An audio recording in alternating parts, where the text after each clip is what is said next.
Parce que le Sénégal, c'est un état de droit où tu peux rien faire sur les papiers. Donc, les papiers sont vraiment nécessaires.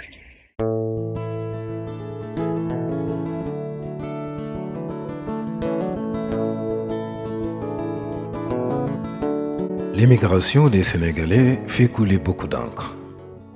Mais il est essentiel de rappeler que le Sénégal est aussi et depuis longtemps une terre d'immigration.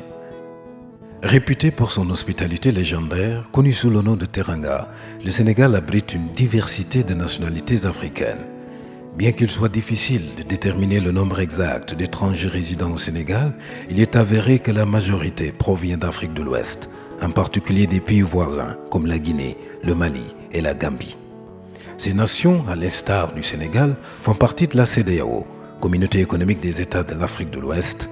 Cet espace de libre circulation, regroupant 15 pays membres, permet ainsi aux ressortissants de circuler d'un pays à l'autre sans visa, munis seulement de leur passeport ou de leur carte nationale d'identité. Quelles sont les routes migratoires empruntées par les migrants ressortissants de la CEDEAO pour arriver au Sénégal?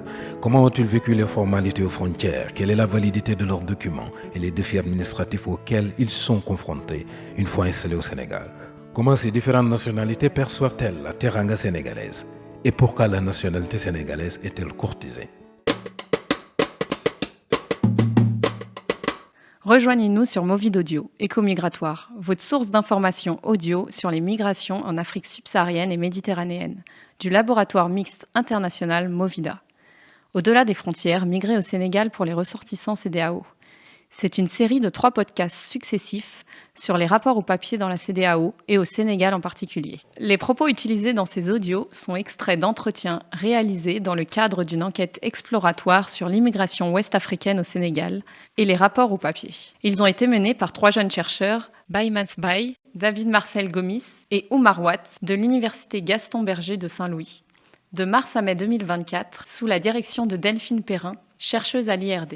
Cet épisode se consacre exclusivement aux expériences des ressortissants de la CEDEAO dans leur rapport au papier au Sénégal. Réalisé et animé par Baye Mansbaye, ce programme audio a été conçu sous la direction de Delphine Perrin et enregistré au studio Epoukaya Dakar avec la précieuse contribution de Juliette Bousquet. S'installer au Sénégal. Je suis arrivé au Sénégal en juin 2016. J'étais arrivé dans le cadre d'un master, un master en électronique et télécommunication. La CEDEAO est aussi évoquée sous l'angle de la mobilité et de la libre circulation des personnes. Or, la libre circulation est souvent confondue avec le droit de résidence. La libre circulation permet un séjour de 3 mois sans visa.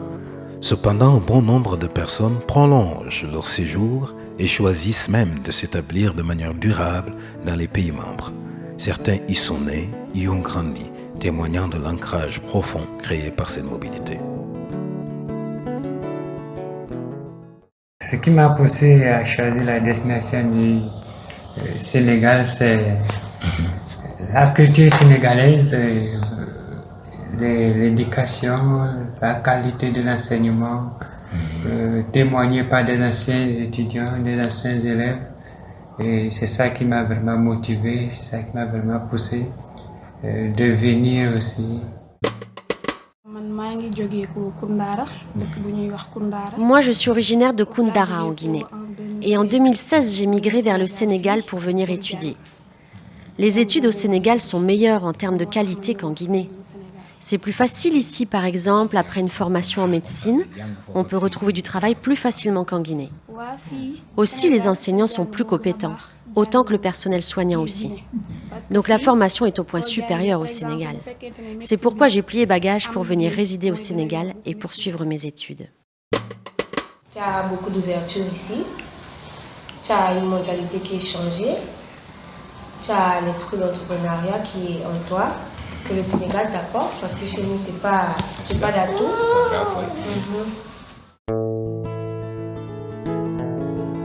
Les trajectoires et les situations des individus au sein de la CEDEAO sont extrêmement diversifiées. Certains se déplacent temporairement pour poursuivre des études, travailler ou vivre une nouvelle expérience. La plupart de ces migrations sont motivées par la présence de membres de la famille dans le pays d'accueil, ce qui facilite grandement l'installation, trouver un logement, un emploi et comprendre les codes culturels. La communauté diasporique de base joue un rôle essentiel de levier d'intégration pour les nouveaux arrivants.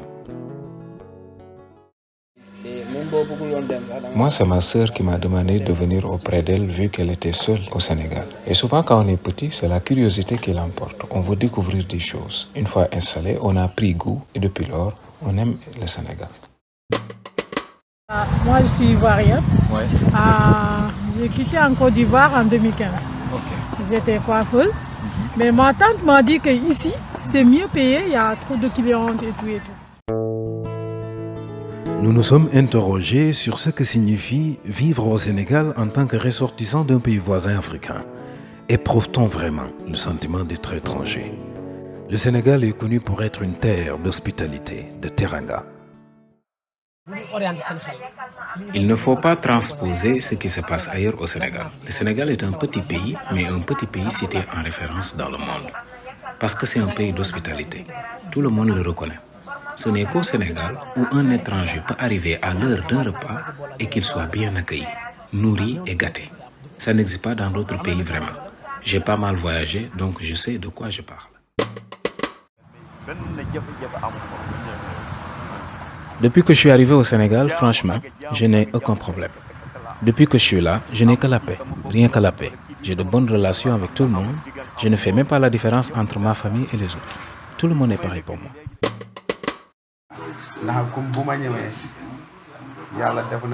Quand je suis venu au Sénégal, j'ai eu à rencontrer des personnes sympathiques qui ont été là pour moi.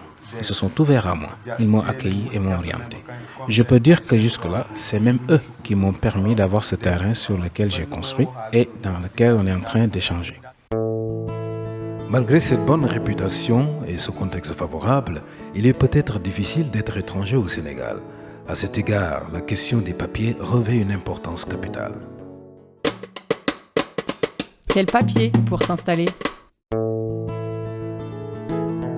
Dans le cadre de la CEDEAO, on parle toujours de libre circulation. Mais y a-t-il des conditions pour rester et s'installer? Les États membres de la CEDEAO se sont engagés à garantir le droit de résidence et le droit d'établissement des personnes dans tout l'espace communautaire. Le traité de l'UEMOA garantit aussi la liberté de circulation et de séjour. Qu'est-ce que cela signifie?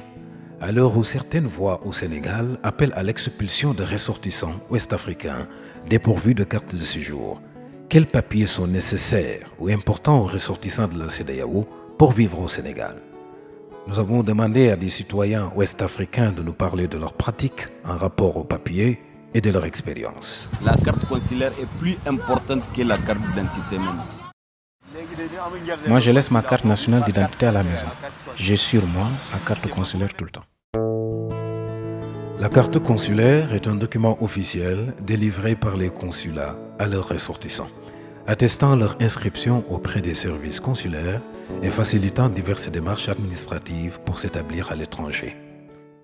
Une fois même, j'ai rencontré avec les policiers. Oui. On m'a demandé papier. Moi aussi, j'ai fait sortir mon permis de conduite. Ils ont lu les permis, on m'a laissé. C'est comme ça que c'est passé. Si la plupart semblent détenir une carte consulaire, beaucoup la carte d'identité, d'autres le permis de conduire ou la carte d'étudiant, l'usage de ces différents papiers dans la vie quotidienne varie en fonction des situations et des interlocuteurs, mais aussi du statut social et du niveau d'instruction des personnes enquêtées. Le vécu des papiers. Nos papiers d'origine ne sont pas très opérationnels ici. Si tu n'as pas de papier sénégalais, tu ne pourras ni activer une carte SIM, ni ouvrir un compte bancaire pour assurer une épargne d'argent. Si, moi j'ai ouvert mon compte avec ma carte consulaire. Avec les papiers, tout est facile. Pour ouvrir le compte bancaire, ils avaient refusé. Ils avaient refusé avec la carte d'identité nationale. Je l'avais ouvert avec mon passeport, ça a marché. Et c'est la carte d'étudiant qui nous permet de nous identifier lorsque nous partons en ville, que nous sommes interpellés par les agents de la police, lorsque nous présentons la carte d'étudiant, en principe, il n'y a pas de problème, on nous laisse passer. La grande majorité des ressortissants de la CEDEAO possèdent des documents d'identité ou de voyage et sans souci. Ils arrivent souvent munis de papiers délivrés par leur pays d'origine, tels que actes de naissance, passeport ou carte d'identité, et font la démarche d'obtenir une carte consulaire une fois installés. Cependant, il semble que la plupart d'entre eux n'entreprennent pas les démarches pour obtenir une carte de résident ou de séjour auprès de l'administration sénégalaise, se servant du document de leur pays d'origine. Il est vrai que la conférence des chefs d'État et de gouvernement de la CEDEAO, réunie à Accra en juillet 2014, avait décidé d'instaurer une carte d'identité biométrique CEDEAO dans l'ensemble de la communauté, qui permettent de circuler dans les 15 pays membres et servent aussi de titre de séjour dans chacun des pays. Le Sénégal a d'ailleurs été le premier des États membres à la mettre en place en 2016. Mais aujourd'hui, seuls 5 autres États l'ont rejoint. Cette diversité législative crée une confusion parmi les citoyens de la CEDEAO quant au titre de séjour nécessaire à solliciter, d'autant plus que des législations nationales comme celle du Sénégal, datant de 1971, n'ont pas été réactualisées pour refléter ces changements. L'importance du bouche à oreille. C'est la communauté d'accueil qui met en lien le nouvel arrivant avec un facilitateur dans le domaine des papiers administratifs. Le bouche à oreille joue un rôle crucial dans la perpétuation des pratiques. Au sein des communautés, notamment par le biais des conseils prodigués par les aînés, il est courant d'encourager les nouveaux membres à procéder à des démarches administratives. Cependant, certaines personnes ne s'en préoccupent pas, surtout quand le oui-dire les dissuade de les mener. Ainsi, le bouche à oreille peut être à la fois un outil précieux et une source de désinformation lorsqu'il s'agit de sensibiliser sur les procédures administratives. On m'a dit quand je pars là-bas pour récupérer ça, on va me fatiguer pour gagner l'argent aussi. C'est pour cela que je n'ai pas parti là-bas d'abord. Au Sénégal, les intermédiaires jouent un rôle significatif dans la quête de documents administratifs.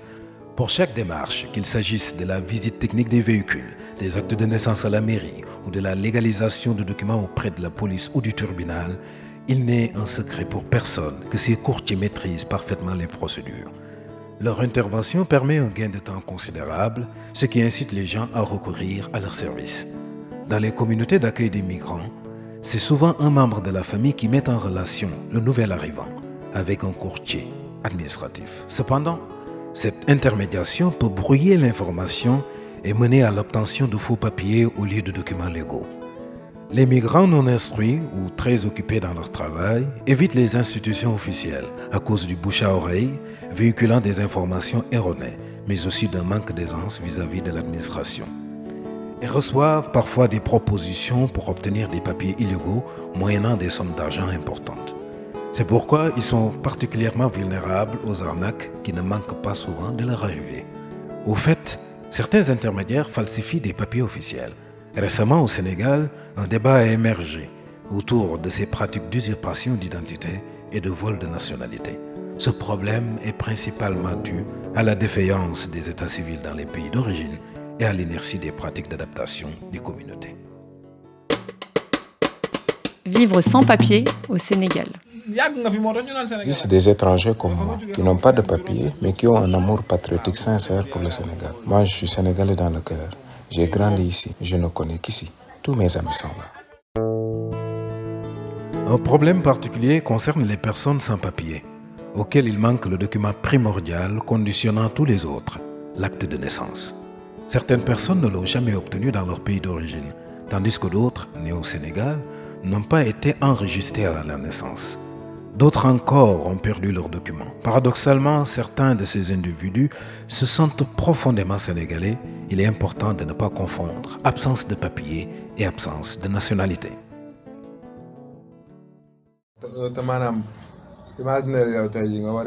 Mais j'ai trop de responsabilités qui pèsent sur mes épaules. Vous savez, c'est difficile. Je suis une seule main qui travaille. Je ne suis pas appuyé par un apprenti au moins. Imaginez-vous. Je me réveille à 5 h du matin, je pars à Colobane, je sillonne Sandaga et les ruelles de Centenaire pour chercher des bagages. Donc revenir pour repartir chercher des papiers, non. Vraiment, je n'ai ni l'énergie ni le temps pour ça. Parfois, je pense à retrouver le restant de ma famille d'origine en Gambie, mes oncles, mes tantes, mes grands-parents. Mais comment m'y rendre alors que je n'ai pas de papiers à ma disposition? Comment les retrouver un jour? Ces dernières années, le Sénégal a déployé des efforts significatifs pour améliorer l'enregistrement des faits d'état civil et ne pas pénaliser les personnes sans acte de naissance. Par exemple, les délais pour déclarer une naissance ont été allongés. À défaut, les actes de naissance peuvent être délivrés par les tribunaux, notamment lors d'audiences foraines où le tribunal se déplace auprès des populations. Ces actes sont alors presque gratuits. Aussi, l'absence de papier d'identité n'empêche pas les enfants d'aller à l'école élémentaire, ni aux ressortissants de se faire soigner. Certains droits sont donc garantis. Vivre sans papier au Sénégal est une souffrance, même dans un pays habitué à l'informel. Importance pour eux, c'est une nécessité en fait. Avoir des papiers est trop important pour vivre ici de manière tranquille. Au cas contraire, tu seras obligé de payer beaucoup d'argent de gauche à droite, plus que ton budget de voyage depuis le début. Ne pas avoir des papiers, c'est simplement mener une vie de rat, aucune considération. Si tu ne disposes pas de papiers, tu n'auras aucune liberté de circulation. Tu évites certains endroits même. Bref, avoir des papiers, c'est la liberté elle-même. Si j'en avais, je marcherais librement jusqu'à minuit, voire au-delà. De nombreux emplois restent inaccessibles aux ressortissants CEDEAO sans papier et ils vivent aussi de sérieuses restrictions pour l'expansion de leurs affaires. Ces obstacles incluent des difficultés pour louer des magasins, obtenir une carte SIM, ouvrir un compte bancaire, voyager ou même simplement sortir le soir par crainte d'être arrêté par la police. Conduire une moto est également risqué car cela expose à des confiscations et des arrestations. Cette situation oblige ces ressortissants à adopter un profil bas, à ne pas participer à la vie politique et à s'abstenir de tout engagement politique. L'étranger doit connaître sa place dans une société d'accueil. Quand on est venu pour travailler, on se fait des limites. C'est important. Ça permet de ne pas se créer des problèmes. Parfois, je m'assois avec des Sénégalais, on discute ensemble. Et quand je donne mon point de vue sur la situation politique du pays, ils me disent « Non, tais-toi. Tu es étranger, tu n'as pas de papier, donc tu n'as pas droit à la parole. » Par exemple, durant les grèves qui ont passé et les moments de tension politique au Sénégal, moi j'ai vu l'injustice régner dans le pays. J'ai voulu manifester mon sentiment de colère. J'ai voulu participer à l'expression de la démocratie étouffée. Mais je n'ai pas de papier. Si on m'attrapait, c'est fini. Je n'ai pas de papier. Et pourtant, je sens le Sénégal dans mon cœur. Pourtant, il s'agit simplement d'un papier. On prend un stylo, on écrit dessus, on le met dans la machine, on fait des tampons. On vous prend en photo, on le met sur le papier et on le sort en vous disant « Tenez, c'est votre papier ». Alors qu'en venant sur Terre, vous êtes passé par le ventre de votre mère sans papier. Et on vous fatigue avec des papiers aujourd'hui, alors que l'être humain a plus de valeur que les papiers, non? Vous ne trouvez pas? Mais on a pris les papiers trop au sérieux. C'est placé au-dessus des êtres humains. Donc c'est notre représentation des papiers qui pose problème. Le Sénégal est un pays de droit, souvent cité en exemple pour l'égalité d'accès aux droits entre nationaux et étrangers. Malgré cette tolérance, les citoyens ressentent fortement la nécessité de posséder des papiers. Avoir les bons papiers permet de vivre plus pleinement, de se sentir à l'aise et respecté. Cependant, il existe un manque d'harmonisation au sein de la CEDEAO, ainsi qu'une application inégale des textes législatifs. De plus, il y a un manque de clarté concernant les obligations des citoyens. C'est l'État qui doit prendre ses responsabilités. Ils doivent inciter les jeunes pour qu'ils partent dans les quartiers pour sensibiliser les gens comme moi, les informer des procédures à suivre pour avoir des papiers. C'est un programme de sensibilisation que l'État doit déployer à l'échelle nationale. Au-delà des frontières, migrer au Sénégal pour les ressortissants CEDEAO. Une série d'éco-migratoires. By Mans By, Delphine Perrin, Juliette Bousquet, produit par Ibrahima Diouf du studio Epoukaï, avec la musique originale d'Ousmane Dramé. Juillet 2024, Dakar.